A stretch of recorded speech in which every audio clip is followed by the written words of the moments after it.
You know that feeling when you're putting in effort, but it just feels wasted. Like driving all the way home alone after dropping someone off. Yeah, burning gas, time ticking by. Exactly. Or uh, having specialized tools just sitting idle after a big job. That feeling of wasted potential. Untapped capability? Well, imagine that, but, scale it massively.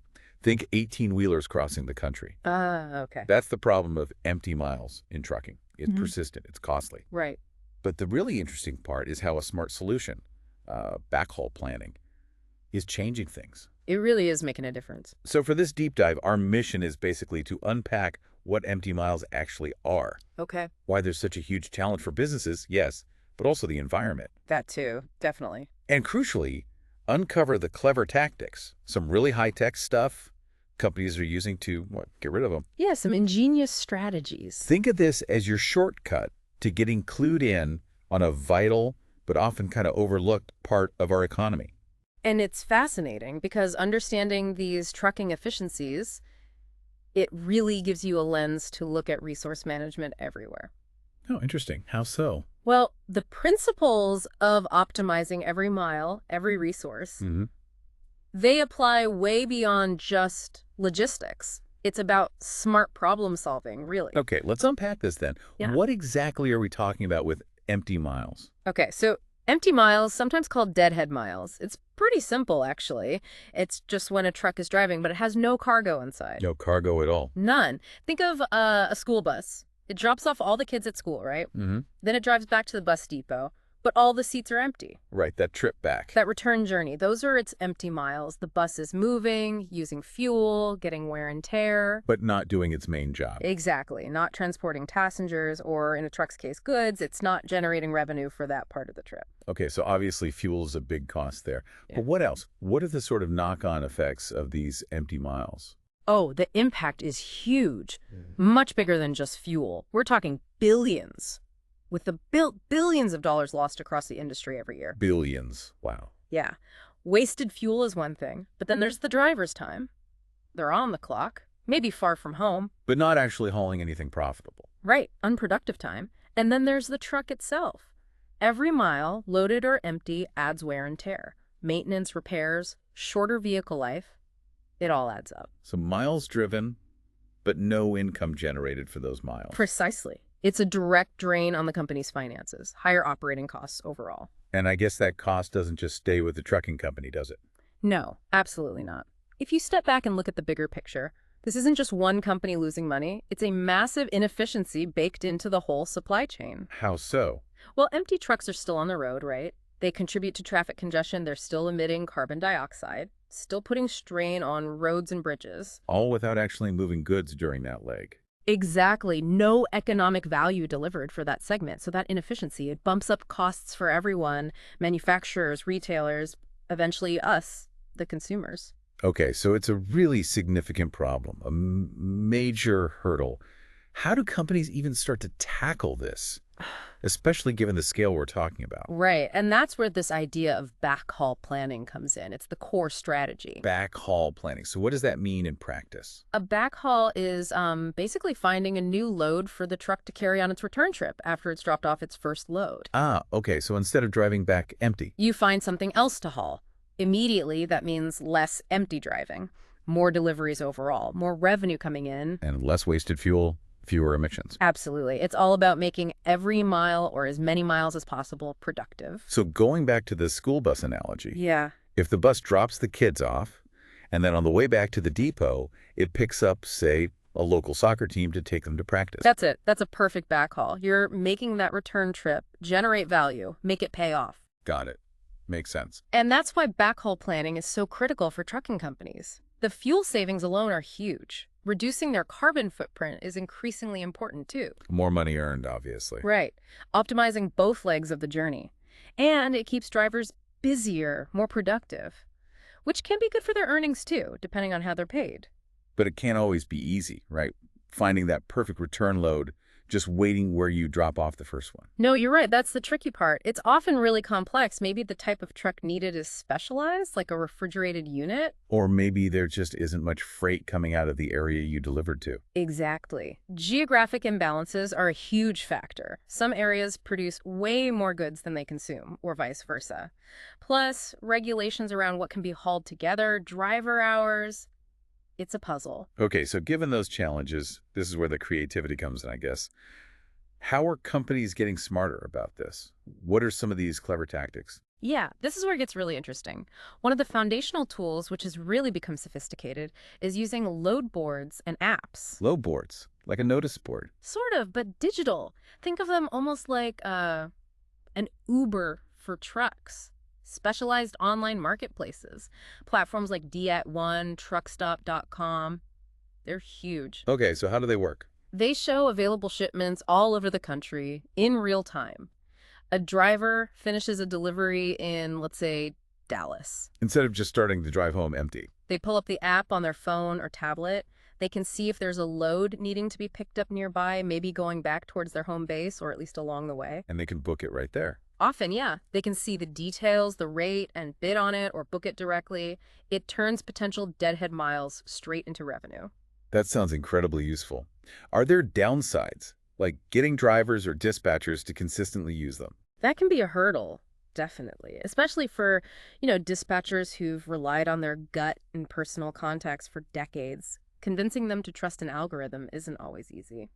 Or getting drivers used to maybe slightly different routes or types of loads than they're used to. Exactly. It requires a bit of a shift in habits and mindset sometimes, building that trust in the technology. Okay, what else? What other strategies are they using? Another really powerful approach, though maybe less common, is collaborative logistics. Basically, companies partnering up. Partnering, even with potential competitors. Sometimes, yeah. Yeah. Instead of fighting for every load, they might team up and share information about where their trucks are going and where they have capacity. Huh. Can you give an example? Sure. Imagine Company A delivers soda from New York down to, say, Atlanta. Okay. And Company B needs to ship, I don't know, flour from Atlanta back up towards New York. I see where this is going. Right. Instead of A's truck driving back empty and B hiring another truck, they coordinate. A's truck picks up B's flour for the return trip. So both trips are full. That's efficient. Extremely efficient. But, as you hinted, building that trust, sharing operational data, that can be tough in a competitive market. Yeah, I can imagine it requires really strong relationships or maybe like a neutral platform managing it. Exactly. But when it works, everyone involved can save a lot of money and resources. So besides finding loads, are they also getting smarter about the actual routes? Like beyond just using a standard GPS? Oh, way beyond standard GPS. Companies are investing heavily in dynamic route optimization software. Dynamic, meaning it changes on the fly. Precisely. This isn't just point A to point B.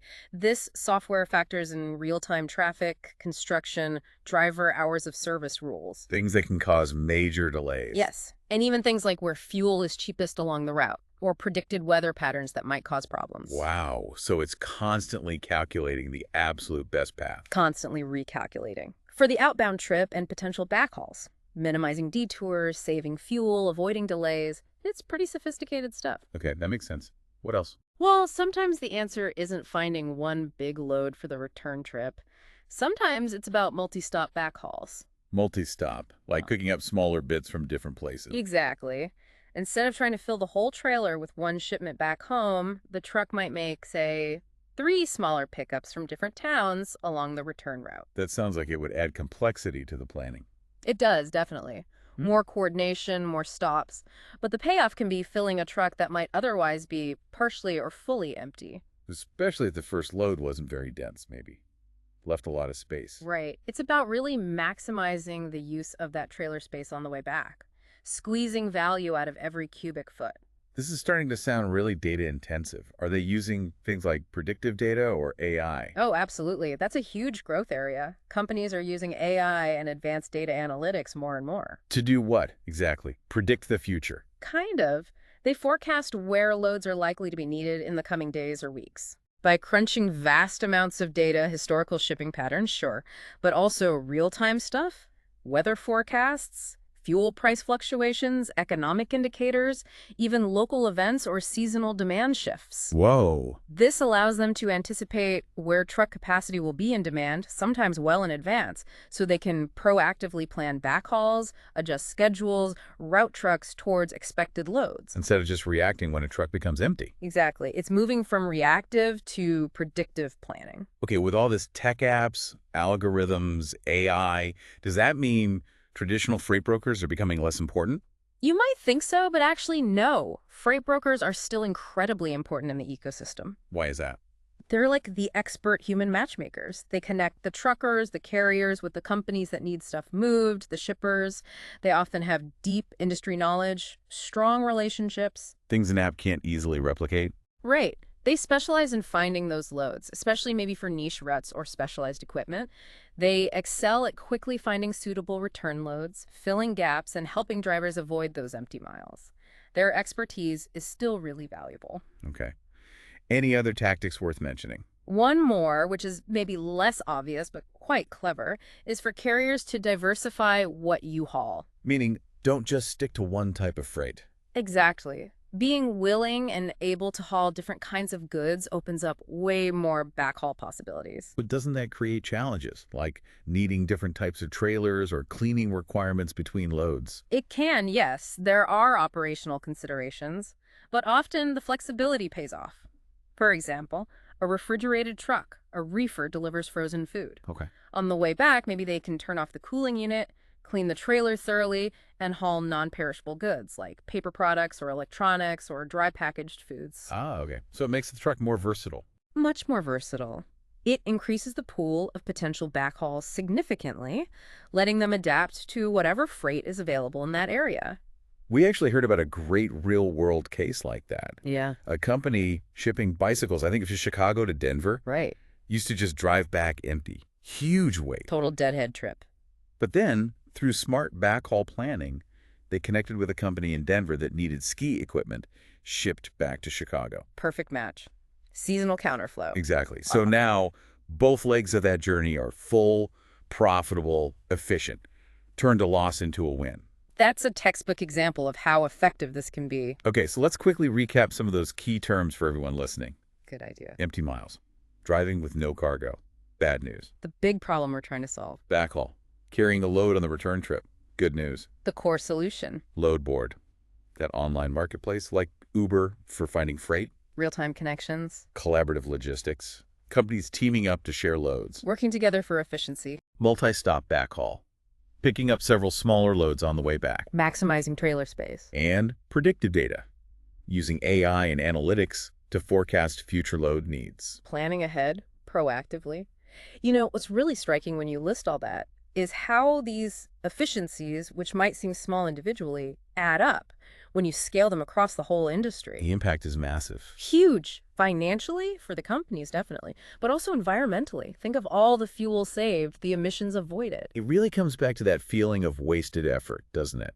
Smart backhaul planning just takes that empty, unproductive return trip and makes it count, makes it valuable. Turns waste into productivity. It shows how much potential is hiding in plain sight, just waiting to be unlocked with better organization and technology. So by using tech, working together, planning routes incredibly precisely, leveraging data, trucking companies really can keep those trucks full, or much fuller most of the time. That's the goal. Constant movement, constant value. And that's obviously great for their bottom line, but as you said, much better for the planet too. And maybe even makes roads a bit safer, less congested with unnecessary truck traffic. Potentially, yes. Fewer trucks driving empty means more efficient use of the road network we have. You know, it makes you think when you see the incredible effort going into making every single mile count for a truck. It raises a question. What other hidden inefficiencies are lurking around, maybe in our own work or even our daily lives? Where else could we apply these backhaul planning principles, making sure every effort, every resource, every trip is as productive as possible? That's a really interesting thought. Applying logistics, thinking more broadly. So next time you're out and about and you see a big rig zoom past, remember, there's likely some really smart planning behind that load, working hard to make sure every mile counts. Maybe even look closely. Have you noticed trucks carrying different things on return trips? Or seen evidence of companies trying to avoid running empty? something to keep an eye out for.